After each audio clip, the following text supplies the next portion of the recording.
নমস্কার, সুপ্রভাত। প্রভাতের আলো অনুষ্ঠানে আপনাদের সকলকে জানাচ্ছি স্বাগত। আপনাদের সঙ্গে রয়েছে আমি ঈশা এবং আজ সকালটা আমরা একটু অন্যরকম ভাবে শুরু করব। সদ্গুরুর ভক্তিমূলক গাথার মাধ্যমে আজকে আমরা সকালটা শুরু করছি।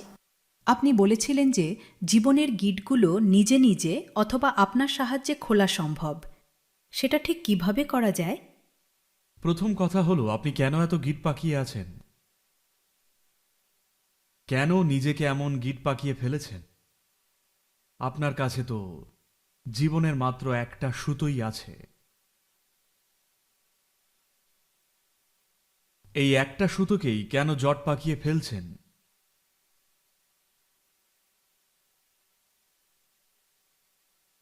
দেখুন,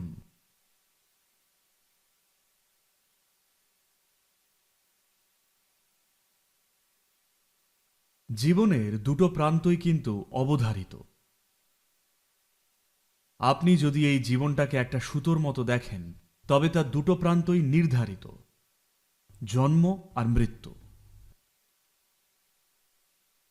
আমায় বলুন, যে সুতোর দুটো দিকই বাঁধা, সেটাই আপনি গিট পাকাবেন কিভাবে?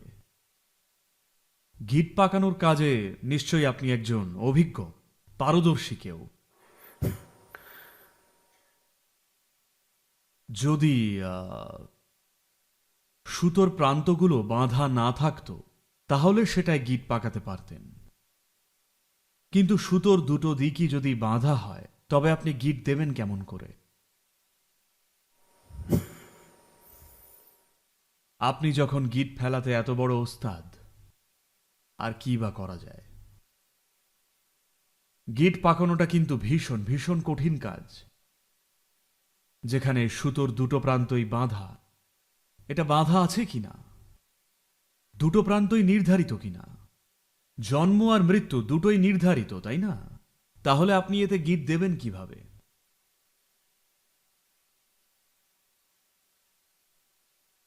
আদৌ হয়তো কোনো গিট নেই। জীবন আসলে জট পাকানো নয়। আসল ব্যাপারটা হলো, আপনার ভেতরে ভয়াবহ এক নিরাপত্তাহীনতা কাজ করে, যে এক পাহাড় প্রমাণ হিসেব নিকেশ আপনার মাথায় চলতে থাকে। এই হিসেব নিকেশের কারণেই সবকিছু এত জটিল মনে হয়। না না, ঠিক তা নয়। তবে আমাদের কর্মফলের কি হবে? কর্মফল ওই একই আজে বাজে জিনিস। এই মুহূর্তে সব সিধে করা যেতে পারে আপনি চাইলেই, কারণ দুটো প্রান্তই তো নির্ধারিত। একদিন আপনার জন্ম হয়েছে, একদিন মৃত্যু হবে। মাঝখানের এই কটা দিন নিয়ে এত ভাবার কি আছে? যদি এখানে কোনো রকম পিছুটান ছাড়াই বাঁচেন, সুতোর শেষটা তো মৃত্যুর সাথেই বাঁধা, কোনো সুযোগ তো নেই ওখান থেকে খুলে নিয়ে অন্য কোথাও বসিয়ে দেওয়ার। যেভাবেই হোক জীবন তো ওদিকে এগোবেই। তাহলে আর কি আছে? শুধু প্রাণ খুলে বাঁচা, ব্যাস এইটুকুই। যত তীব্রতা নিয়ে সম্ভব। যদি এই ইন্টেন্সিটি বা তীব্রতা এসে থাকে, আসতেই হয়। আপনি যদি বুঝতে পারেন যে সুতোর দুটো প্রান্তই নির্ধারিত, শুধু মাঝখানের এই কটা দিন আপনাকে সামলাতে হবে। আর এই লাভ ক্ষতির যত ধারণা আছে, সেগুলো আপনার মাথায় থাকা কিছু আজে বাজে চিন্তা, যদি এটা আপনি বুঝতে পারেন, আপনি সহজ হয়ে যাবেন। সহজ হওয়ার শান্তি পাবেন। যখন আপনি চরম শান্তি বা আরামে পৌঁছন, মানুষ শান্তি বা আরাম বলতে সবসময় আলস্য বুঝে এসেছে।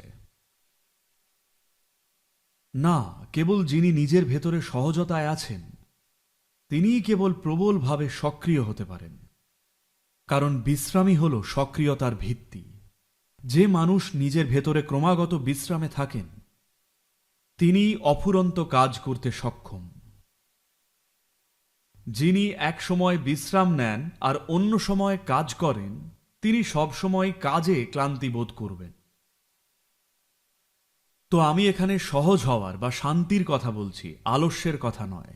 আমি সেই সহজতার কথা বলছি, ঠিক যেমন জীবন। জীবন কিন্তু সহজভাবেই থাকে, শুধু মনের মধ্যেই যত টানাপোড়েন চলে। এই টেনশনটা আসে কারণ মন আর জীবন একই সুরে নেই। আপনি নিজের একটা জগৎ তৈরির চেষ্টা করছেন আর তাকে ধরেই রাখতে চাইছেন, যার কোনো অস্তিত্বই নেই। আপনি স্রষ্টার এই সৃষ্টিতে থাকতে চাইছেন না। আপনি নিজের একটা জগৎ বানাচ্ছেন আর তাকেই সারাক্ষণ আগলে রাখার চেষ্টা করছেন। ও, ওটাই তো আসল যন্ত্রণা। নানান রকম ভুয়ো জিনিস তৈরি করে তাদের ক্রমাগত ধরে রাখার চেষ্টা। আমার মনে হয় আপনাদের একটা অনুশীলন দেওয়া উচিত। আমি চাই না আপনাদের রান্নাঘরের বাসনপত্রগুলো সব ভেঙে যাক, না হলে আমি বলতাম আপনাদের রান্নাঘরের বাসনপত্রগুলো নিয়ে আসুন। হাতের ওপর 25টা বাসন ব্যালেন্স করে তুলে ধরে রেখে হাঁটার চেষ্টা করে দেখুন আপনার কি হাল হয়। আর বিশেষ করে সেই বাসনগুলো যদি আসল না হয়। আপনাকে শুধু তুলে ধরে রাখার কল্পনা করতে হবে, যাতে সেটা পড়ে না যায়। আর যখন সেটা পড়ে গিয়ে ভেঙে যাবে, তখন আপনাকে কাঁদতে হবে, কষ্টও পেতে হবে। আসলে যা নেই, যখন তার জন্যে নাটকটা চালিয়ে যেতে হয়, সেটাকেই বলে মানসিক চাপ। সেটাই হলো আসল স্ট্রেস। আর এখন আপনি সেটাই করছেন। এই গিঁটগুলো আপনার তৈরি, আবার গিঁট খোলাটাও আপনার হাতে। যখন আমরা বলি ধ্যান করুন, তার মানে বলছি এই সব আজগুবিগুলো বন্ধ করুন আর শুধু বসুন। এই নাটকটা অন্তত কিছুক্ষণের জন্য হলেও থামান। এমনকি ধ্যানের ভেতরেও আপনি সেই গিঁট ছাড়াতে চান, আর আমাকেও তার পার্টনার বানাতে চান সেই বোকামিতে।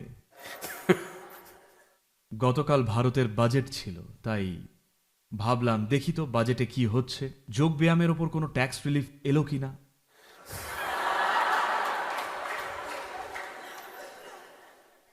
তাই আমি টিভিটা চালালাম ভারতের বাজেট দেখার জন্যে, আর টিভি চালাতেই একটা বিজ্ঞাপন দেখলাম। নামটা বোধহয় বাবলু বা ওই রকম কিছু, প্রোডাক্টের নামটা বাবলু। আর এই বাবলু হলো একটা তরল গাম বা চুইংগাম। কেমন চুইংগামই আপনি দাঁত পরিষ্কার রাখা বা সুগন্ধের জন্য চিবোচ্ছেন, যাই হোক না কেন, একটা তরল মতো থাকে, নাম বাবলু। আর এটা দিয়ে বড় বড় বাবল ফোলানো যায়। তো সেই বাবলের অ্যাডটা ছিল একটা অ্যানিমেশন, আর সেখানে একটা কার্টুন ক্যারেক্টার এসে তরলটা মুখে নিয়ে আয়নার ওপরে চিপে দেয়, আর তরলটা আয়না থেকে গড়িয়ে পড়ে যায়। আবার সে আয়নার ওপরে দেয়, আয়নার দিকে তাকিয়ে সে আয়নার ভেতরে থাকা নিজের মুখে সেটা তাক করে, সেটা আবার পড়ে যায়। তারপর সে বুঝতে পারে যে ওটা আয়না, তারপর সে নিজের মুখে দেয় আর বড় বড় বাবল বেরোতে থাকে। এটাই ছিল বিজ্ঞাপনটা। আমি ভাবছিলাম সারা পৃথিবীটাই ঠিক এই রকমই। আপনি যদি আয়নার প্রতিচ্ছবিকে খাওয়ানোর চেষ্টা করেন, যদি চেষ্টা করেন কেন? আয়নার সেই ছবির সঙ্গে কথা বলার, আয়নার প্রতিচ্ছবিকে নিয়ে আপনি যাই করার চেষ্টা করুন, সেটা নিছকই সময়ের অপচয়। বিশেষ করে আয়নাটা যদি একটু বাঁকা হয়, তবে পুরোটাই একটা বড় বোকামি। ঠিক এটাই এখন ঘটছে। যা কিছুই এখন ঘটছে আপনার মনের আয়নায়, আপনি যত রকমের ছবি তৈরি করছেন আর সেগুলো নিয়ে একটানা খেলে চলেছেন। কারণ কোথাও যেন আপনি এই স্রষ্টার সৃষ্টি নিয়ে কখনোই আগ্রহী নন। কোথাও আপনার অহংকার এত বেশি যে আপনি বিশ্বাস করেন যে আপনি একদিন এমন কিছু তৈরি করবেন যা এই সৃষ্টির চেয়েও বড়, যা এই সৃষ্টির চেয়েও বেশি আকর্ষণীয়। আর এটাই আপনার যন্ত্রণা, এটাই আপনার ক্ষতি, এটাই আপনার গীত। আপনি যদি কষ্ট না পান, তবে জীবন মোটেও ভালো হবে না। আপনাকে কষ্ট পেতেই হবে। যে ব্যক্তি এমনভাবে উপেক্ষা করতে পারে সৃষ্টির এই বিশালতা আর মহিমাকে, সে যদি কষ্ট না পায়, তবে মানেটা কি এই জীবনের? কষ্ট পাওয়াই উচিত। আপনার এই কষ্ট বা যন্ত্রণার পেছনে অন্য কোনো কারণ নেই। আপনার এই গিঁটগুলো অন্য কিছু থেকে তৈরি হয়নি। তৈরি হয়েছে কেবল আপনি নিজের তৈরি জগতের মধ্যে বড্ড বেশি জড়ানো। স্রষ্টার সৃষ্টিকে দেখার চোখ নেই আপনার, আর অন্য কোনো কারণ নেই। আর খবরদার এই কারবারে আমাকে আপনার অংশীদার হতে বলবেন না। আমি ওই খেলায় নেই। ওটা আপনার তৈরি করা একটা অর্থহীন জিনিস। আমার কাজ অন্য কিছু নিয়ে। আমার কাজ হলো স্রষ্টার সৃষ্টি নিয়ে। আমার কাছে এটাই যথেষ্ট। শুধু যথেষ্ট নয়, এটা অবিশ্বাস্য রকমের ভালো। আমি নিজের কোনো জগৎ তৈরি করতে ব্যস্ত নই। আমি মনে করি নিজের মাথায় কিছু তৈরি করা খুব বোকামি, তাই আমি কিছুই করি না। আমার ব্রেনটা বিক্রি করা যেতে পারে, কারণ একদম অব্যবহৃত। আমার ব্রেন ওভারটাইম বা সারা রাত ধরে খাটছে না। এটা স্রেফ অব্যবহৃত, খুবই অল্প ব্যবহার করি। শুধু যখন দরকার হয়, ব্যাস ওটুকুই। একদম টাটকা।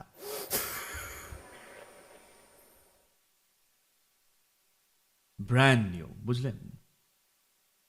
পুরনো মডেল, কিন্তু একদম নতুন।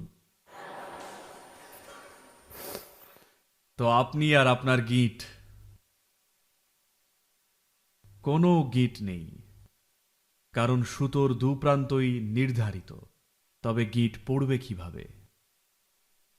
সুতোর একটা দিক যদি আলগা থাকতো, তবে হয়তো গিট পড়তো, কিন্তু দুপ্রান্তই তো নির্ধারিত। গিটের কোনো সম্ভাবনাই নেই।